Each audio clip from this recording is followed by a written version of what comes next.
Paolo Dolci, finalmente, Nicola. ufficialmente, in qualità di brand ambassador, in un evento in Polonia da noi a Whitepress. Come ti trovi? Quali sono le sensazioni in questo SEO Vibe Summit? Molto bene, mi sta piacendo molto e lo sto trovando diciamo, nel mio modo di esprimermi, è un evento in cui torno con degli spunti e per me è un valore enorme, perché significa che sul palco ci sono persone che ti danno una visione e una direzione di quello che sta accadendo nel tuo settore. Tu ne frequenti parecchi, anche se poi parlando privatamente mi hai spiegato un po' qual è la tua strategia Sì. nel presenziare, dove ha senso effettivamente posizionarsi o anche avere una presenza attiva, no? Perché comunque sei conferenziere anche tu. Andando così, la prima risposta che ti viene di darmi, quanto ha senso ancora? Se ha senso. In generale parliamo? In generale il contatto umano, la presenza in loco e non soltanto, chiamiamola così, webinaristica, o il contatto veramente uno a uno diretto. Per me tanto la parte umana, appunto come hai detto e sai, diciamo, io partecipo a tante conferenze, ma o parlo o sto per i corridoi a chiacchierare con la gente più che a seguire gli speech, lo dico tranquillamente, e penso che è quello il valore da preservare e da mantenere, anche perché appunto con tutto questo digital di cui viviamo si possono fare o crearsi delle opinioni sulle persone, le aziende, i servizi, i prodotti, che poi quando ci parli di persona capisci che magari non hai messo a fuoco o capito perfettamente, quindi il lato umano è la parte che rimane ancora primaria a mio avviso.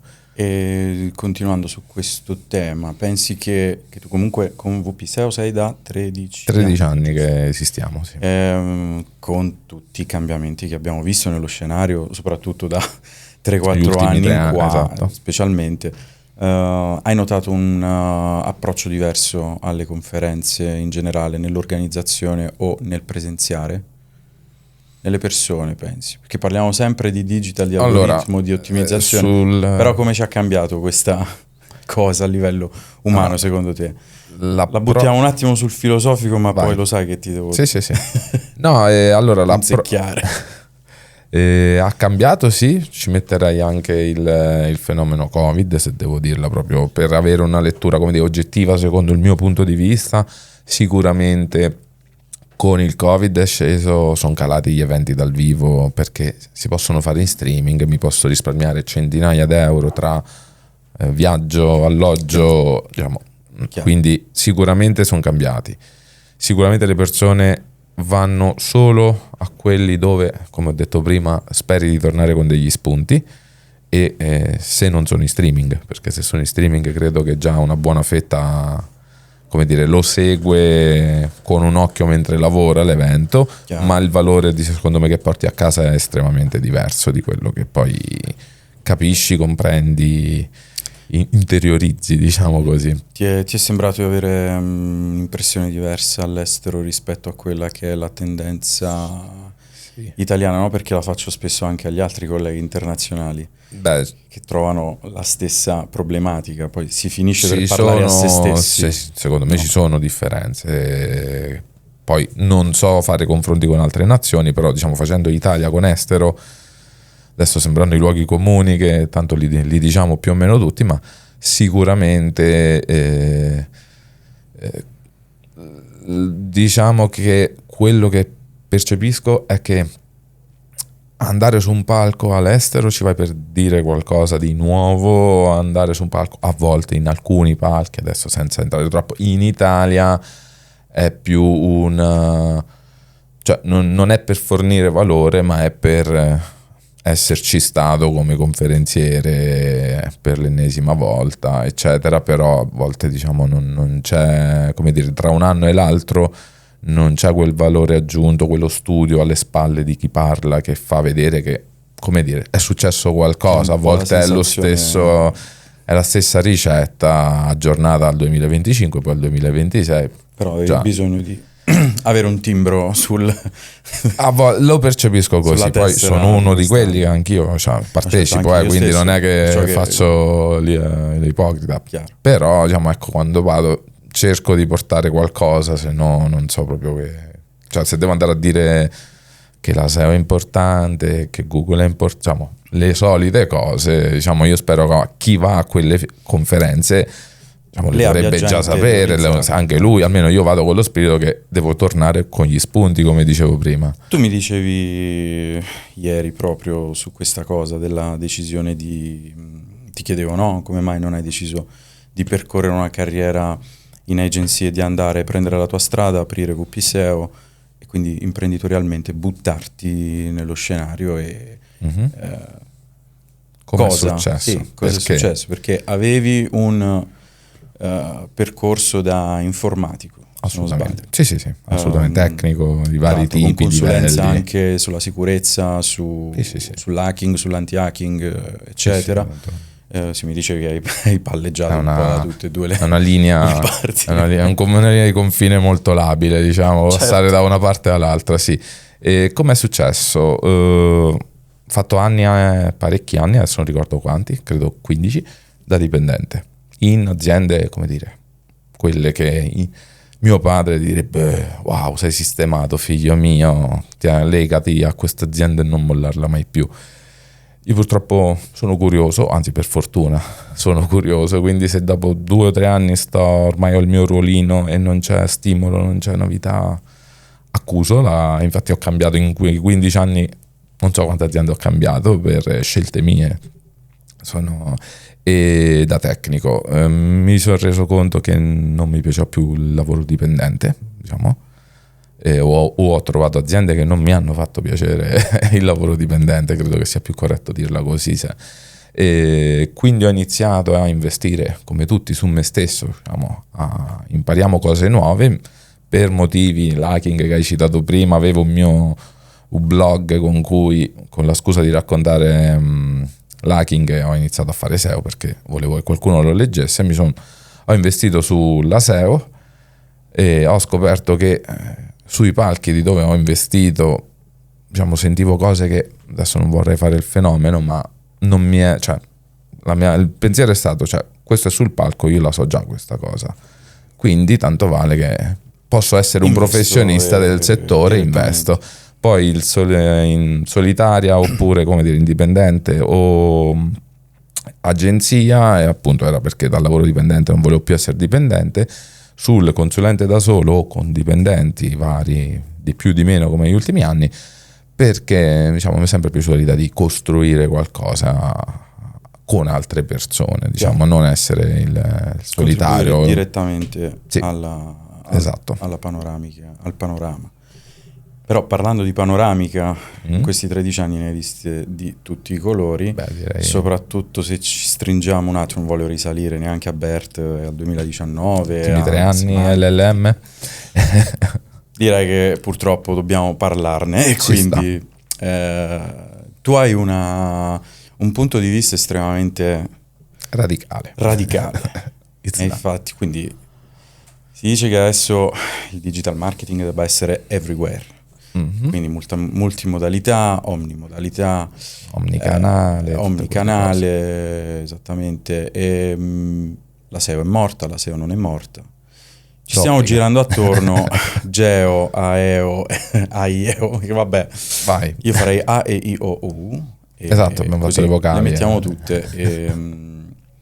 No, però la tua opinione è che il sito web tra qualche tempo non servirà più.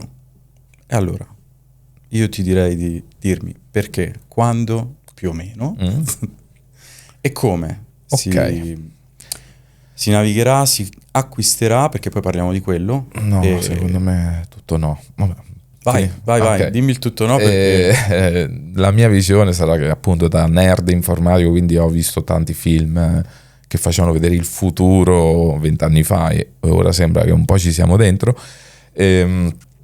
Sì, vero, non penso che il sito servirà ancora, almeno non nello scopo come lo vediamo adesso, nel senso, ne parlavamo in varie occasioni, come dico io, un po' anacronistico, ma è un po' come il biglietto da visita. Quanti di noi usano cioè, in fiera si usa, si mette lì, siamo stati in fiera e sta lì. In qualche modo. Però è più, come dire, quando apri un'azienda devi avere il biglietto da visita, dovevi avere la carta intestata, diciamo, c'erano questi must che facevano parte del kit da imprenditore o da azienda. E il sito fa parte di queste cose. Credo che si stia spostando da parte attiva a parte delle cose che devi avere ma non così necessarie. Perché? Perché il mondo, gli umani, diciamo, sempre sognando nei film distopici, adesso chattiamo, non mancherà, già parliamo perché già c'è il tasto microfono per parlarci, gli occhiali, scegliete non so quale device, non so che forma avrà, facciamo gli occhiali che già esistono, però un giorno può essere un orecchino, un chip messo non lo so dove, e tutto quello che facciamo parlando e conversando lo potremmo fare appunto senza neanche dover agire, cioè parlando con il nostro assistente da qualche parte nel cloud, nella nuvola, e quindi comprare, vendere, tutte le azioni, chiamare, prenotare la pizza, scrivere a Nicola ci vediamo domani, facciamo l'intervista. Sarà una non sinapsi, mi serve un device, praticamente. sarà un pensiero che verrà sì, un giorno forse arriveremo a quello, però diciamo la vedo così, quindi a breve termine, da qui a 2-3 anni, come la vedi l'ottimizzazione? Per me quello che sto dicendo da 2-3 anni sarà la realtà, nel senso non la vedi proprio a lungo termine, tipo 10 anni, tu la vedi a 3 anni. Vediamo i progressi, siamo 3 anni fa, wow, perché parlo e mi capisce, semplificando poi. Chiaro. Ora iniziano a agire, c'è la gente adesso. Sì, c'è la gente. Cioè, prima era una chiacchierata, adesso c'è una squadra di esserini che possono partire e fare cose, e sono passati 3 anni. Gli occhiali, i glasses di Meta, di Google, diciamo, l'idea al di là della marca, diciamo così, il modello c'è già da 15 anni, da 10. I Google Glasses hanno almeno 10 anni, poi sono morti perché al di là della non sapevi come usare. A disposizione, perché comunque gli LLM erano a disposizione già prima che venissero distribuiti e diciamo resi di libero accesso, mainstream, tra virgolette, diciamo. mainstream. Le abitudini più che altro era questo il discorso, che al di là della tecnologia, che sicuramente è migliore esponenzialmente una volta introdotto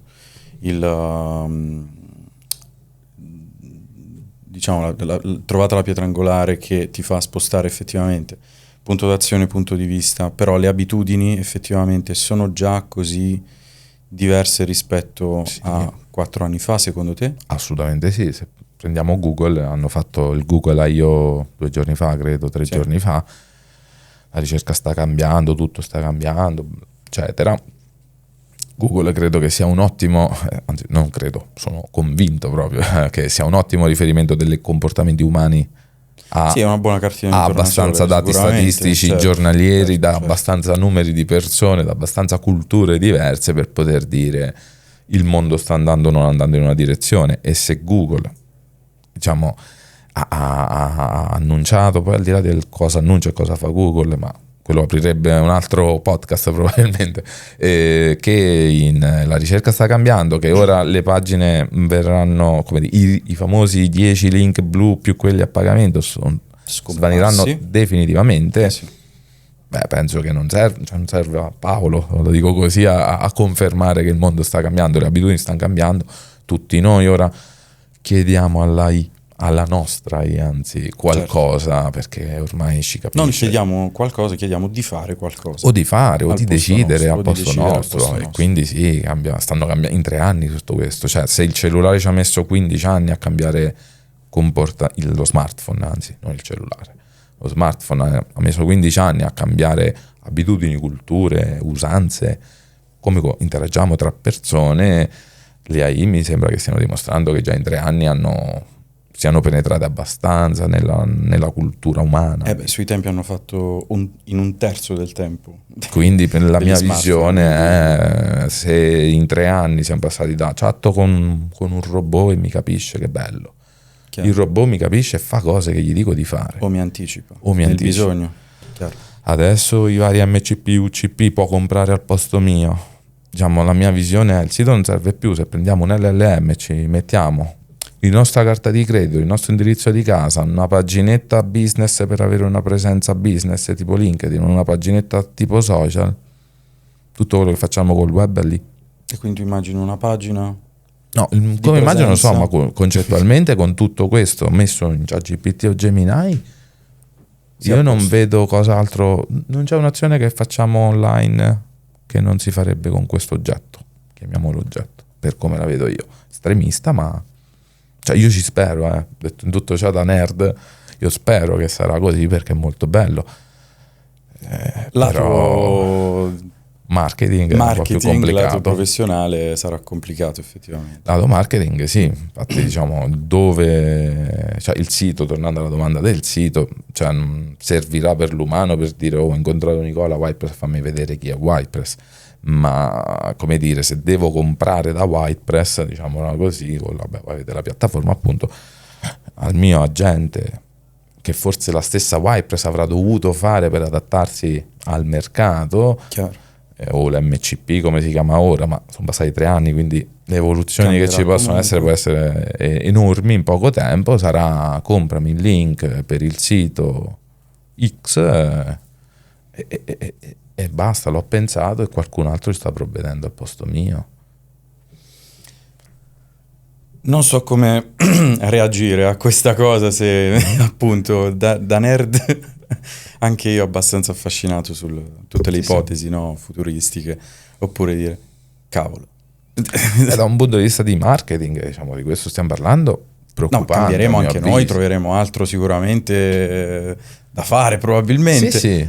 Però effettivamente sì, dà dei grossi punti interrogativi. Uno si interroga su UX, si interroga su ottimizzazione, quanto aveva senso, tu dicevi anche tu, essere primi se poi non ti si vede. Ma già adesso i click sono spariti, è il traffico è calato, il traffico del web è per lo più di bot AI già ufficialmente, quindi penso anche che... se c'è giustamente chi dice, e capisco, ma ok, il traffico è diminuito, ma le tue conversioni no.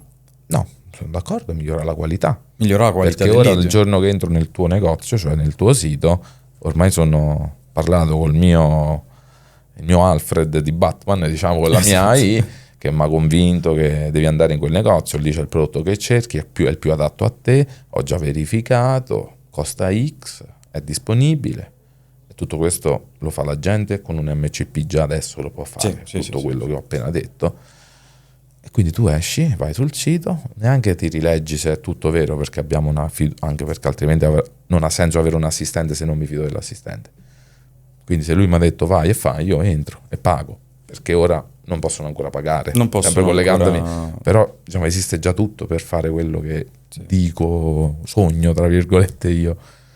Quindi in pochi anni sì, sarà così, e il marketing sarà l'entità, o come si dice, delle abitudini delle persone, forse. Esatto, penetrare nelle abitudini delle persone. Infatti, come dire, anche negli speech di questi giorni, ma anche noi in VP SEO, la parte emozioni, neuroscienze, come hanno parlato qualcuno, eccetera, da 3 anni noi la stiamo mettendo dentro. Le AI non hanno emozioni e coscienze, però le sanno usare molto bene, ci sanno far arrabbiare o ci sanno tranquillizzare, frustrare, quindi al di là che non sanno cosa sono, le masticano, non so come dire, e quindi noi, non perché è ovvio così, però già da diverso tempo nei nostri pad, nei nostri piani editoriali c'è molto più umano ed emozioni che SEO, che parola chiave, diciamo, semplificando.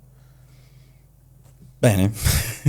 o male, a seconda dei punti di vista, esatto. Grazie Paolo. Grazie a te, grazie Nicola. Prossimo appuntamento dove ti troveranno in Italia? Al momento in attesa, non ho ancora una data ufficiale da comunicare, però ci troveremo. Ci troveremo allora. Esatto. Grazie. Grazie a te.